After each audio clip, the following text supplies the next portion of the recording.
2 weeks ago, I decided to invest in a very tiny object that has significantly improved my quality of life. And that is this tiny little alarm clock over here. Hear me out. Let's talk about sleep first. So, I've noticed that switching my phone off an hour before going to sleep provides me with a much more deeper, more restful sleep than if I were to stay with the phone by my side.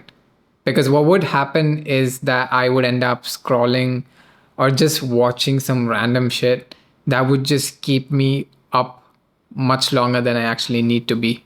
This might be bro science or just common sense, to be perfectly honest with you, but using any kind of screen, especially your phone, whilst being in bed, really increases the friction that it takes for your brain to shut off for the night.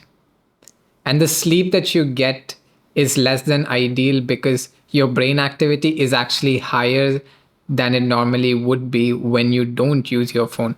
And because of that, you get into deep sleep less often. I can say with confidence that my energy levels after getting out of bed the past 2 weeks have been significantly higher than the past months. And I feel a lot less lethargic and a slight bit more motivated than I normally am. Now, this is the fun part of it all. Because you get to wake up with an alarm clock, you actually get to start your day in the present, in the now, instead of starting it backwards. Whenever I used to get up with the alarm on my phone, even before getting out of bed, I would feel obliged to check and catch up on whatever I missed out on, whether that be an important project related discussion on WhatsApp or more along the trivial line of things like checking Instagram stories and finding out if my friend actually went out for sushi or no. For some reason, I always felt this need to get caught up even before I looked at myself in the mirror. It was almost like this compulsive disorder of sorts. And this created sort of this brain fog or like a cloud of mild depression and anxiety that I didn't even know existed until I stopped doing it. With the alarm clock, since it's on the other side of the room, I have no choice but to actually get up and turn it off in the morning. Because this thing is loud. And it prevents me from just lying sideways in the bed and just scrolling through YouTube first thing in the morning. Instead, I take this time to have a very peaceful, lovely morning where I wash my face, I stretch and meditate for the next 30 minutes, and then I sit down with a pen and paper with a cup of coffee by my side and I do my morning pages. So, the concept of morning pages was introduced by Julia Cameron in her book, The Artist's Way. And it's where first thing in the morning, you force yourself to write down 3 pages of whatever comes to your mind. While I haven't managed to get a hold of her book, the concept definitely managed to get a hold of me. I have been practicing the habit of keeping a journal for over a year now.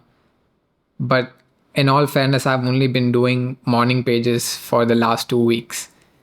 And so I cannot speak too much about the incredible benefits of morning pages. However, I can tell you that it has been going in the positive trajectory of a much clearer and focused mind, much lesser anxiety overall, and the best part of all, incredible articulation with the ideas that I'm having. Anyways, that was sort of a tangent from the message at hand. But the important takeaway is that I'm able to do all of this with a very clear forward thinking mindset because of one small addition in my life, through which I eliminated the need of having to check my phone first thing in the morning and really prioritize on myself and my well being. But simply don't take my word for it. I encourage you guys to try it out for at least a week. Because my bet is that you would not want to go back to relying on your phone to wake you up anymore. That's all from me today. Thank you so much for watching the video. I appreciate all of you. Comment down below if you want me to cover something of your interest or something specific that you would like to see. And as always, I will catch you the next time. Philly Wonka out.